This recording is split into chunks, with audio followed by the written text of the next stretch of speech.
감사드립니다. 우리 성가대의 찬양처럼 우리가 예수 그리스도의 성품을 늘 닮아가는 우리의 모습 되어지기를 소망합니다. 오늘도 우리 주 예수 그리스도의 은혜와 평화가 여러분과 함께 하시기를 기원합니다. 지난 19일에 나온 뉴스입니다. 경기도 오산시의 한 주택에서 자신이 낳은 아이를 출산 후 20여 분간 방치해 숨지게 한 뒤에 시신을 수건으로 감아 집 인근의 의류 수거함에 버리고 달아났다가 붙잡혀서 구속 기소됐다는 뉴스입니다. 근데 이런 뉴스가 종종 나오죠. 지난 8월에는 충북 청주시의 한 음식물 쓰레기통에 버려졌던 아이가 길을 걷던 행인에게 발견돼 기적처럼 목숨을 건진 일도 있었고요. 지난 3월에는 제주 지역의 한 조리원에서 생후 3일밖에 안 된 아들을 조리원에 버려두고 가족들이 수도권으로 이사를 가버렸다는 일도 있었고요. 지난 1월에는 광주에서 자기가 일하는 공장 화장실에서 혼자 딸을 출산한 뒤에 공장 인근의 텃밭에다가 아이를 버리고 달아난 일도 있었다고 합니다. 영화 6.2의 비극이 어제 오늘의 일은 아닙니다만 요즘 들어서 더 많아지고 있는 현실인 것 같습니다. 경찰청 집계에 따르면 2010년부터 2019년까지 10년 동안 영아 6.2 건수는 1271건이고요. 살해 건수는 110건입니다. 연평균 130건에 넘는 영아 6.2 또는 살해가 벌어지고 있다고 합니다. 참 버려진다는 것은 참 슬픔이죠, 그죠? 직장에서도 무슨 일이 있어서 버려진다든지 부모에게 또는 자식에게 버려진다는 것은 참 슬픈 일이 아닐 수 없습니다. 이 버려진 아이들은 평생을 슬픔과 분노 속에서 살게 될 것 같습니다. 우리나라 출산율이 0.84%밖에 안 되는 시점에 버려지는 아이가 없도록, 그리고 버려진 아이라도 건강하게 성장할 수 있도록 사회적인 배려가 절실하게 필요한 것 같습니다. 오늘 우리가 읽은 본문에는 버려진 두 사람이 나옵니다. 무덤들 사이에서 살고 있었습니다. 무덤은 죽은 자들의 땅이죠. 무덤은 죽은 자들의 땅입니다. 산자가 죽은 자들의 땅에서 있다는 것은 철저히 버려졌다는 것을 의미합니다. 이유는 사납게 아주 사나운 귀신이 들어갔기 때문이죠. 마가복음에는 그 귀신의 이름이 군대라고 합니다. 헬라어로 레기온인데 6천 내지 1만 명 단위의 로마 군대를 가리키는 단어입니다. 귀신 하나만 들어 앉아 있어도 감당하기가 쉽지가 않습니다. 근데 귀신이 수천 마리가 들어 앉아 있으니 이 사람을 어찌 감당을 할 수 있었겠습니까? 귀신 하나에만 사로잡혀도 인생이 참 고단하고 고달픈데 수천 마리에게 사로잡혀 있으니 그 인생이 얼마나 힘들겠습니까? 밤낮으로 무덤이나 산에서 늘 소리를 지르고 돌로 자신의 몸을 해치고 있었습니다. 모든 사람이 해코지를 당할까 두려워서 그를 피해가기만 합니다. 그런데 예수님께서 그들을 뭐 하셨어요? 찾아오셨지요. 귀신들을 몰아내시고 새 인생을 살게 해주셨습니다. 하나님께조차 버림받은 것 같이 보이는 두 사람을 예수님께서 구원해 주신 것입니다. 예수님께서는 이 두 사람을 구원하기 위해서 무엇을 하셨을까? 오늘 본문의 말씀들 속에서 몇 가지 찾아보려고 합니다. 첫째로 예수님은 이 두 사람을 구원하기 위해서 갈릴리 호수를 건너 오셨습니다. 우선 동선을 한번 체크해 보면 좋을 것 같습니다. 1절에 보면 예수께서 산에서 내려오시니 수많은 무리가 따르니라 그랬어요. 산상수훈 설교를 마치고 산에서 내려오셨다는 얘기죠.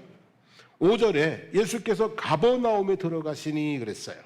그리고 가버나움에 들어가셔서 백부장의 하인을 비롯해서 베드로의 장모의 열병을 치유하시고 또 귀신 들린 자들 모든 병든 자들을 치료해 주셨어요. 18절 말씀입니다. 예수께서 무리가 자기를 애워싸는 것을 보시고 건너편으로 가기를 명하시니라 그랬어요. 건너편으로 가자 그랬어요. 23절에 배에 오르심에 제자들이 따랐더니, 28절에 또 예수께서 건너편 가다라 지방에 가심에 그랬고요. 9장 1절에 보면 예수께서 배에 오르사 건너가 본 동네에 이르시니라 그랬어요. 자, 이 동선을 지도를 보면서 한번 확인해 보도록 하겠습니다. 산에서 설교를 마치고 내려오셔서 가버나움에 들어가셨습니다. 가버나움에 백부장의 하인들 비롯해서 많은 병자와 귀신 들린 자를 고쳤습니다. 몰려드는 무리를 뒤로 하고 배를 타고 갈릴리 바다를 건너서 거라사로 되어 있는데 본문의 가다라 지방과 같은 지명이에요. 같은 지역입니다. 가다라에서 무덤 사이에 살고 있던 두 사람의 몸속에 있는 군대 귀신을 쫓아주셨습니다. 그리고 거기서 다시 배를 타고 본 동네 가버나움으로 돌아오셨습니다. 자, 무슨 얘기냐면 무덤 사이에 버려진 두 사람을 위해서 예수님께서는 일부러 뭐 하는 거예요? 이 가다라 또는 거라사 지역까지 갔다가 오셨다, 이런 말씀이에요. 그러니까 무덤 속에 거하고 있는 그 두 사람, 철저하게 버려진 그 두 사람을 구원하기 위해서 일부러 그 바다를 갔다가 오셨고, 그리고 갔다 오시는 사이에 무슨 일이 있었어요? 그저 큰 풍랑이 일어서 주여 우리의 죽게 된 것을 안 돌아보시나이까, 이런 사건이 있었던 것도 볼 수가 있습니다. 자, 이 상황을 우리가 조금 더 확대해서 생각해 보도록 하겠습니다. 갈릴리 호수는 남북의 길이가 21km이고요. 동서의 폭이 12 혹은 14km가 돼요. 그리고 둘레의 길이가 50km나 되는 바다라고 불릴 정도로 아주 큰 호수입니다. 갈릴리 호수는 해수면보다 210m가 낮아요. 210m가 낮고, 그리고 호수 동편에는 해발 평균 1000m나 되는 골란 고원이 있습니다. 그리고 북쪽에는 해발 2814m나 되는 정상에는 사시사철 눈이 덮여 있는 헐몬산이 있습니다. 그러니까 이러한 지형적인 이유 때문에 갈릴리 호수와 주변 지역들과의 온도차가 아주 심해요. 해면보다 낮은 호수는 따뜻하고 주변에 고지되는 기온이 차갑습니다. 이런 온도 차이 때문에 찬 공기와 더운 공기의 교류가 계속되어서 바람 잘 날이 없어요.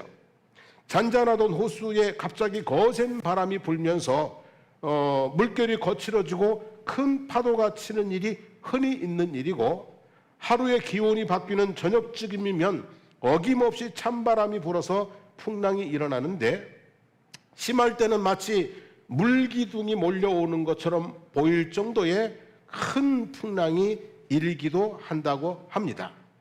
한편 예수님 당시에 사람들이 갈릴리 바다에서 사용하던 배는 그리 크지도 않고 그리 튼튼하지도 않은 목선이었어요. 1986년에 이스라엘에 큰 가뭄이 있었습니다. 1986년에 이스라엘에 큰 가뭄이 있었는데, 갈릴리 호수는 이스라엘에서 가장 큰 수원지이죠. 그런데 가뭄이 든 상태에서 사방에서 갈릴리 호수의 물을 계속 끌어다 쓰기만 하다 보니까 호수의 수면이 낮아져서 바닥을 드러나게 됐어요. 그래서 이제 갯벌이 드러나게 됐는데, 그 갯벌에서 파묻혀 있던 배 한 척을 발견하게 되었어요. 과학적인 방법으로 연대를 측정하였는데 그 배는 40년 내지 100년 사이에 만들어진 것이라고 해요. 그러니까 예수님이 타셨던 배라고 확신할 수는 없지만 예수님 시대의 갈릴리 바다를 운항하고 있던 배였다라는 말씀이죠. 한번 사진 하나 볼까요? 그때 발견된 사진입니다. 그 배는 두께 3cm의 나무로 만든, 길이 8m, 그리고 폭이 2.3m, 약 20명 정도가 탈 수 있는 목선입니다. 고요한 바다에서 고기를 잡이를 하거나 즐기는 데는 적당하지만 큰 풍랑을 만나면 감당하기에 버거운 아주 작은 배라는 말씀이죠. 자, 이런 정황을 종합하면 이런 얘기가 되죠. 갈릴리 호수는 금방 건너갔다 올 수 있는 작은 호수가 아닙니다. 해 저무는 저녁에는 어지간한 경우 아니면 해 저무는 경우에는 늘 뭐가 있어요? 큰 파도가 있습니다. 게다가 예수님이 제자들과 함께 가지고 있던 그 배는 풍랑을 견뎌낼 만한 큰 배도 아닙니다. 그런데도 예수님께서 제자들과 함께 갈릴리 바다를 건너가셨습니다. 그리고 가시는 중에 위험한 일도 당하기도 했습니다. 왜 건너가셨는지, 귀신 들린 사람, 버려진 사람, 희망이 보이지 않는 그 두 사람을 위해서 예수님께서는 험한 바다를 건너갔다 오셨다는 말씀이죠. 이런 생각을 해봤어요. 주님이 우리를 찾아오신 길도 결코 쉬운 길이 아니었다. 주님이 우리를 찾아오신 길도 아주 험하고 먼 길이었다는 생각을 했어요. 하늘 영광 보좌 버리고 베들레헴 마국간에 오신 길이 어찌 쉬웠겠습니까? 머리둘 곳도 없는 삶을 사신 길이 어찌 쉬웠겠습니까? 십자가의 길은 엘리 엘리 라마 사막다니 나의 하나님 어찌하여 나를 버리시나이까? 라고 외치실 정도로 힘들고 힘든 길이었습니다. 그리고 주님은 2000년 전에 이 땅에 오셨습니다. 그리고 그 2000년, 오늘에 이르기까지 2000년의 세월을 지나 주님이 내 안에 오시기까지 교회의 역사 가운데는 수많은 일들이 있습니다. 이 땅에 복음이 들어와서 주님이 내 안에 오시기까지 얼마나 많은 순교의 피와 그리고 전도의 땀을 이 땅의 교회들이 흘렸습니까? 그 과정을 통해서 어떻게 됐다고요? 지금 주님이 내 안에 오셨다는 거죠. 주님은 나에게 그렇게 오신 것입니다, 여러분. 결코 쉽게 오신 것이 아닙니다. 하늘에서 땅으로 하나님의 아들이 사람의 몸으로 그리고 2000년 역사 속에 뿌려진 수많은 피와 땀의 길을 통해서 우리에게 오신 것입니다. 험난한 길을 오랜 세월을 지나서 저와 여러분에게 찾아오신 것이죠. 그러니 그 주님을 문 밖에 세워두어서는 안 되겠죠. 맨발로 뛰어나가 맞이하여야 하지 않겠습니까? 옥합을 깨뜨려 눈물을 섞어 그 발을 닦아드려야 하지 않겠습니까? 여러분, 부디 이 험한 긴 여정을 통해 내게 찾아오신 주님을 내 삶의 변두리에 두지 않으시기를, 그 주님을 내 심령 가운데 내 삶의 중심에 모시고 주님과 함께 은혜의 삶을 살아가시기를 주님의 이름으로 축복합니다. 두 번째로 이 두 사람을 구원하기 위해서 예수님께서는 2000마리의 돼지를 희생했습니다. 2000마리의 돼지를.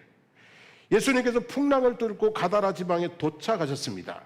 귀신 들린 두 사람이 무덤에서 나왔습니다.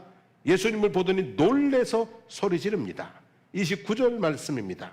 하나님의 아들이여, 우리가 당신과 무슨 상관이 있나이까? 때가 이르기 전에 우리를 괴롭게 하려고 여기 오셨나이까? 그랬어요.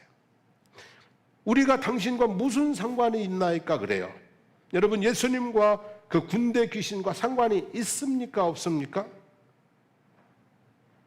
귀신하고는 아무 상관이 없어요. 하지만 귀신이 괴롭히고 있는 그 사람과는 상관이 있어요, 없어요? 있습니다, 여러분. 귀신이 지 혼자 돌아다니면 어디를 돌아다녀도 상관 안 해요.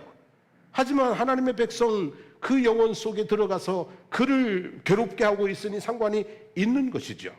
그래서 예수님께서 그 귀신과 상관을 하시는 거죠. 내 아들이나 딸이 학교에서 괴롭힘을 당합니다. 상관이 있습니까? 없습니까? 있지요, 그죠? 괴롭힘을 당하지 않도록 가만히 당하도록 두고 볼 수가 없는 거잖아요, 그죠? 다른 아이들이 괴롭힘을 당하면 상관이 있습니까? 없습니까? 다른 아이들이, 내 아이 말고 다른 애들이, 이름도 모르는 어떤 애들이 괴롭힘을 당하면 상관이 있습니까? 없습니까? 양심상 있다고 하지요, 그죠? 그런데 실질적으로 행동할 때는 상관이 없는 것처럼 행동을 하지 않습니까? 마귀는 우리에게 속삭입니다. 내가 무슨 상관이냐? 조용히 내 길이나 가라. 너나 잘 살아라 그럽니다. 하지만 하나님께서는 말씀하십니다. 상관이 있다. 신경 좀 쓰고 살아라. 네 가족 아니라고 무관하게 무관심하게 살지 말고 그저 주변에 있는 모든 사람들이 힘들고 어렵고 고통 가운데 있으면 그 영혼이 하나님 앞에 돌아오지 않고 있으면 너하고 상관이 있다 없다? 있다. 신경 좀 쓰고 살아라. 이래 말씀하시는 것이죠. 성도 여러분, 내 주변에 믿지 않는 사람들, 가난한 사람들, 병든 사람들, 소외된 사람들, 우리와 상관없는 사람이 아닙니다, 여러분. 우리와 상관 있는 분들입니다. 그들을 구원하기 위해서, 그들의 삶이 회복되어지기를 위해서 우리가 힘쓰고 애써야 될 줄로 믿습니다. 예수님께서 귀신들에게 그 몸에서 나오라고 명령을 하셨죠. 당신과 무슨 상관이 있냐고 발악을 하다가 마침 멀리서 많은 돼지떼가 먹고 있는 것을 보았어요. 그리고 31절에 보면 만일 우리를 쫓아내시려면 돼지떼에 들여보내주소서라고 애원을 했습니다. 예수님께서 어떻게 하셨어요, 여러분? 잠시의 망설임도 없이 가라 그러셨어요. 본문에는 많은 돼지떼라고 되어 있는데 마가복음에는 거의 2,000마리나 되는 돼지떼가 바다를 향하여 내리달아 몰사했다고 기록하고 있습니다. 2,000마리래요. 2,000마리. 여러분, 돼지 한 마리 가격이 얼마나 하나요? 한 30만 원 한다고 치면 6억이고요. 40만 원 한다고 하면은 8억이고요. 50만 원 한다고 하면은 10억이나 되는 거예요. 그냥 중간쯤 합시다. 40만 원 정도 해서 8억이나 된다고 보면 돼요. 자, 우리 같으면 돼지 수십 마리라고 해도 계산기를 두들겨 볼 겁니다. 이 두 사람을 구원하기 위해서 돼지 수십 마리, 1,000만 원, 2,000만 원만 돼도 계산기를 두들겨 볼 거예요. 근데 예수님은 무려 2,000마리나 되는데도 계산기를 두들기지 않습니다. 그냥 즉시 뭐 하라고 그래요? 가라 하고 말씀하신 것을 볼 수가 있습니다. 이렇게 한번 생각해 보세요, 여러분. 값어치가 비슷하면 계산을 합니다. 값어치가 비슷하면 뭐 한다고요? 계산기를 두드려 봅니다. 근데 너무 차이 나면 계산기 두들길 필요가 있어요? 없어요? 없습니다, 여러분. 예를 들어 제가 뭐 명품을 가지고 있는 것도 없고 명품 가격도 모르지만은 어떤 사람이 자기가 가지고 있는 루이비통 지갑하고 내가 가지고 있는 프라다 지갑하고 바꾸자고 하면 어떻게 할까요? 그죠? 그럴 때는 계산기를 두들겨 보는 겁니다. 얼마짜리냐? 얼마나 됐냐? 뭐 상처난 데는 없냐? 계산기 두들겨 보고 그리고 나서 바꿀지 말지를 결정을 할 것입니다. 근데 그 사람이 근데 반대로 내가 가지고 있는 지갑이 그냥 우리나라 제품 닥스 정도 되면 루이비통하고 닥스하고 바꾸자고 그러면 계산기 두들겨야 안 돼요? 두들길 필요가 없는 거잖아요, 그죠? 그럴 때는 그렇게 하죠. 나중에 딴소리 하기 없기다. 그래서 젓가락 걸고 도장 찍고 복사하고 단디 약속 받고서 얼른 바꾸잖아요. 여러분, 그런 거예요, 지금. 예수님에게 있어서 귀신 들린 두 사람은 루이비통 같은 존재고요. 저 돼지 2,000마리는 그냥 뭐예요? 그런 정도니까 예수님께서 그냥 오케이 하고 바로 바꿔버리시는 거예요. 예수님에게 있어서 두 사람은 2,000마리의 돼지 때문에 계산기를 두들겨야 되는 그런 대상이 아니었다는 말씀입니다. 그냥 뭐예요? 바꿔버리실 정도로 그렇게 예수님에게 이 두 사람은 그 영혼은 뭐하고요?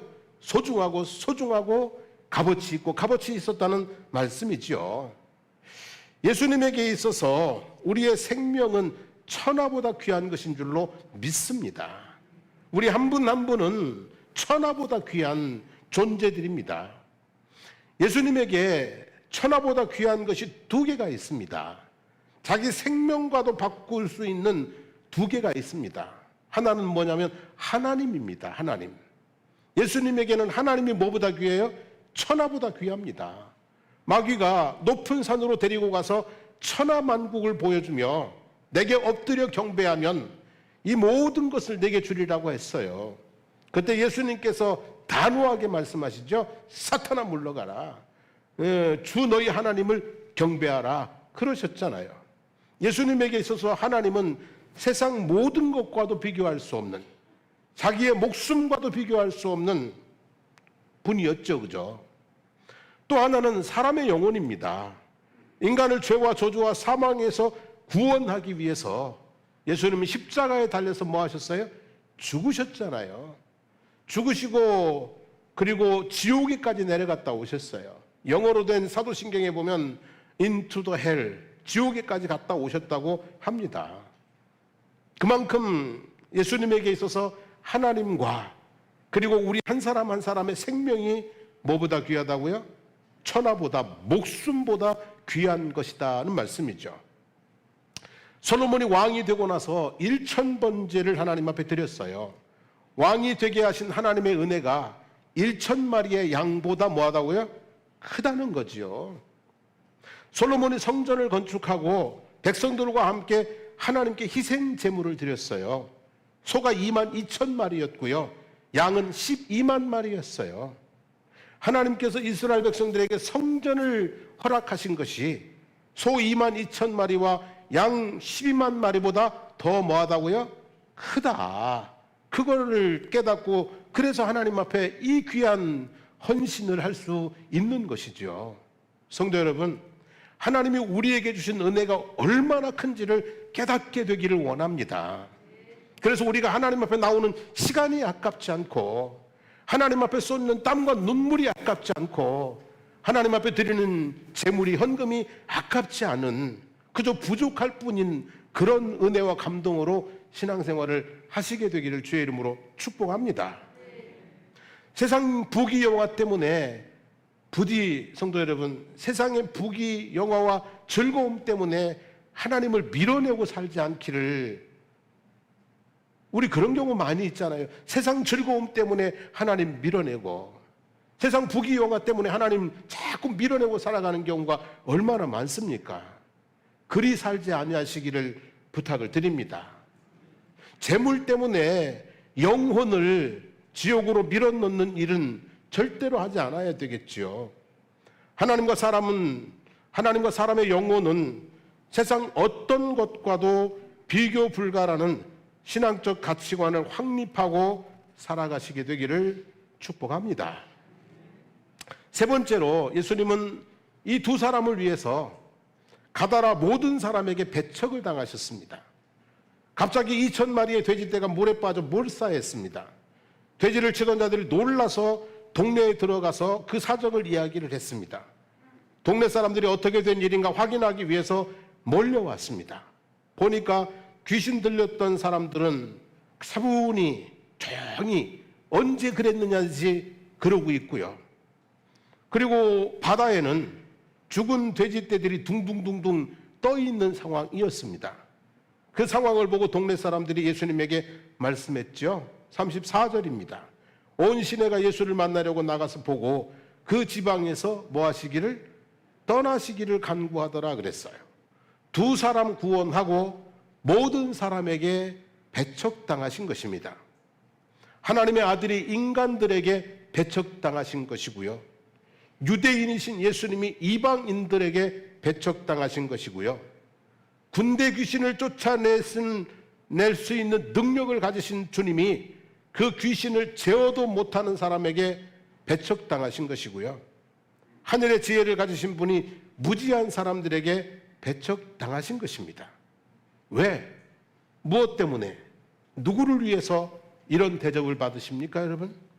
그죠? 그 두 사람 때문에 예수님께서는 귀신 들려서 버림받은, 살아있으나 죽는 것만도 못한, 아무도 거들떠보지 않고 피해가는 더럽고 포악하기까지 한 그들을 구원하기 위해서 예수님께서는 이런 참 합당치 않은 대접을 받으셨던 것이죠.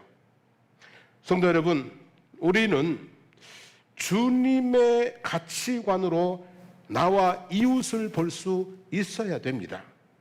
그리고 주님의 관심으로 내 인생도 살고 다른 인생들도 살펴주어야 될 것입니다. 시편 27편 10절에 내 부모는 나를 버렸으나 여호와는 나를 영접하시리라고 했습니다. 사람은 사람을 버릴 수 있어요.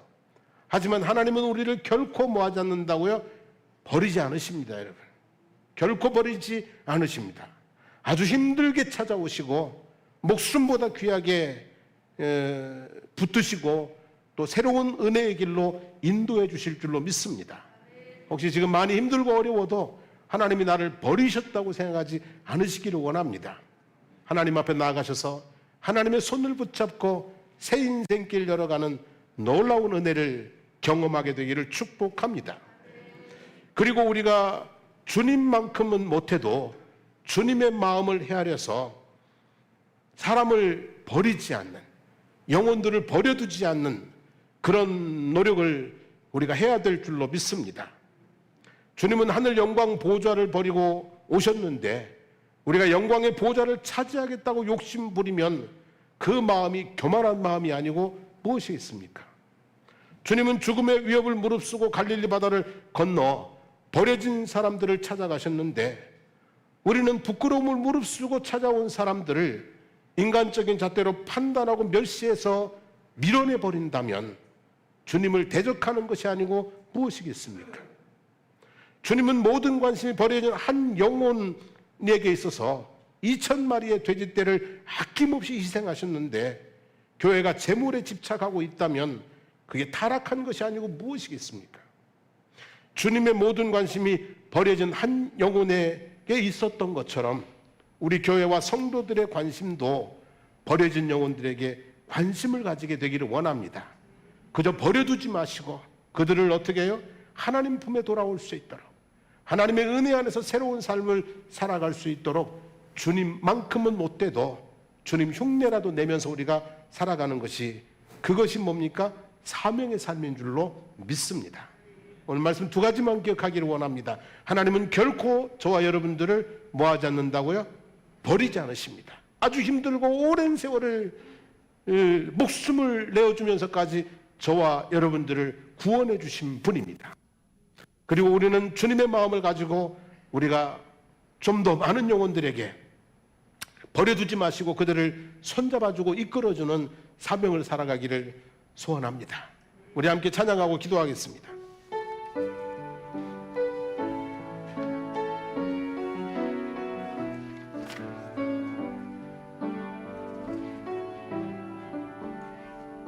오직 주의 사랑에 매여, 오직 주의 사랑에 매여 내 영 기뻐 노래합니다.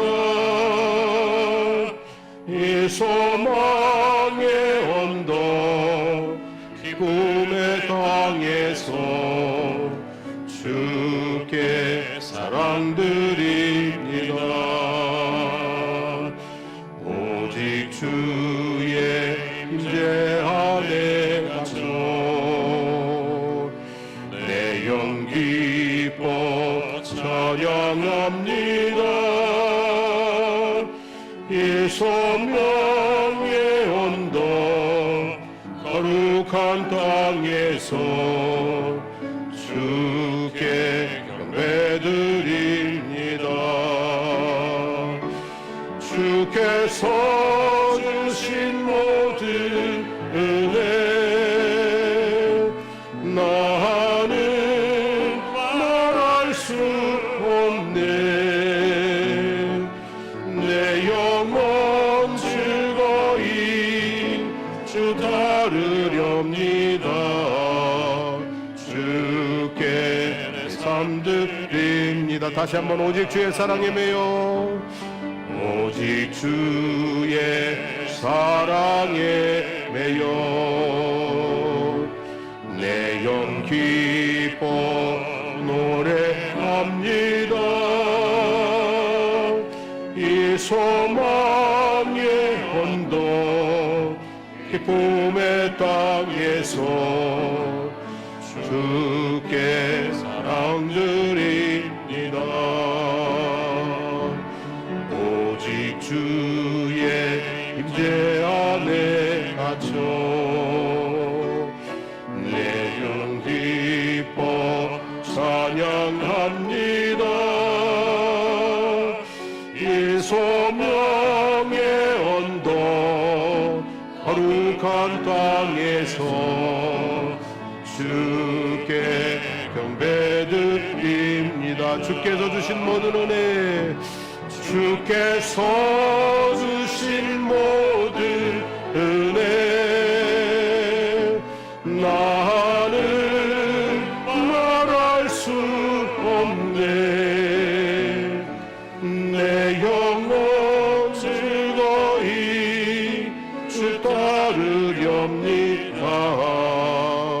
주께 내 삶 드립니다.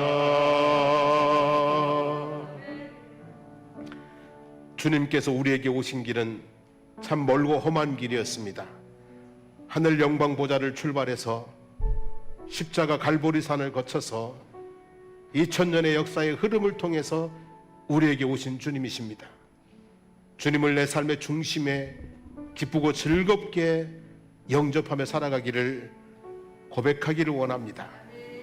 주님을 너무 소원 멀리했던 것들을 회개하시고, 주님을 너무 소홀히 대접했던 것들을 회개하시고, 이제 주님을 뜨겁게 사랑하며 살겠습니다 고백할 수 있게 되기를 원합니다.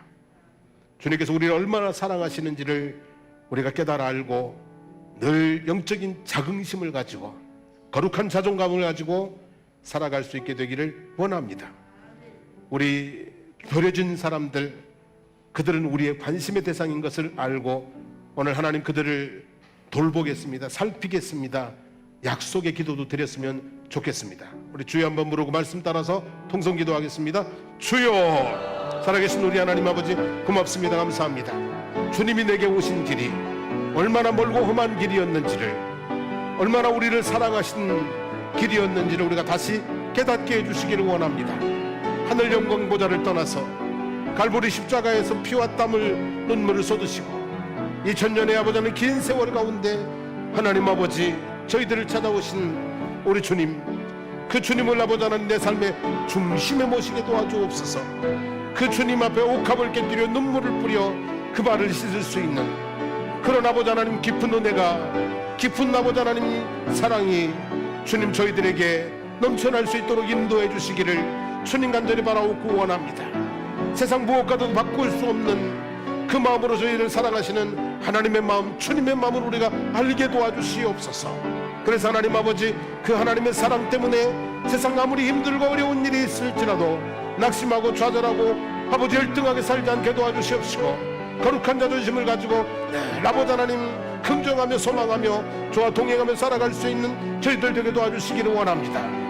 주님께서 저희들을 버려두지 않고 이렇게 찾아오셨는데 하나님 아버지, 우리들도 우리 주변에 아버지 하나님 믿지 않는 자들, 가난하고 헐벗고 병든 자들을 버려두지 않게 도와주시고 그들에게 손 내밀고 그들을 아버지 하나님이 구원하고 그들을 아버지 하나님이 인도해낼 수 있는 아버지 사명의 길 또한 걸어갈 수 있도록 저희들을 붙들어 주시고 저희들에게 그 마음을 아버지 하나님 채워주시기를 주님 간절히 간구 드리옵나이다. 하나님 아버지 고맙습니다. 감사합니다. 찬양합니다.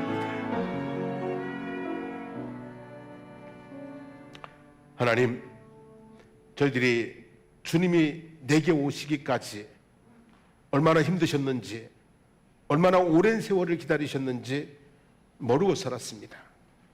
주님이 내게 오시기까지 하늘 영광 보좌를 떠나서 갈보리 십자가에서 피 흘리시고 그리고 2000년 세월을 기다리셔서 내게 찾아오셨으니 하나님, 우리가 주님을 기쁨으로 영접하고 주님 앞에 삶의 옥합을 깨뜨려 눈물과 기도로 그 발을 씻기는 저희의 믿음 되게 도와주시기를 원합니다. 정말 주님을 더 많이 사랑할 수 있는 그 마음, 그 은혜를, 그 깨달음을 저희들 한 사람 한 사람에게 덧입혀 주시기를 원합니다. 하나님, 하나님께서는 아들을 버려서 우리를 구원하셨습니다. 돼지 2000마리하고 비교할 수 없는, 비교도 안 되는 그 예수님의 생명을 버려서 우리를 구원하셨으니 얼마나 나를 사랑하시는지를 깨닫게 하옵소서.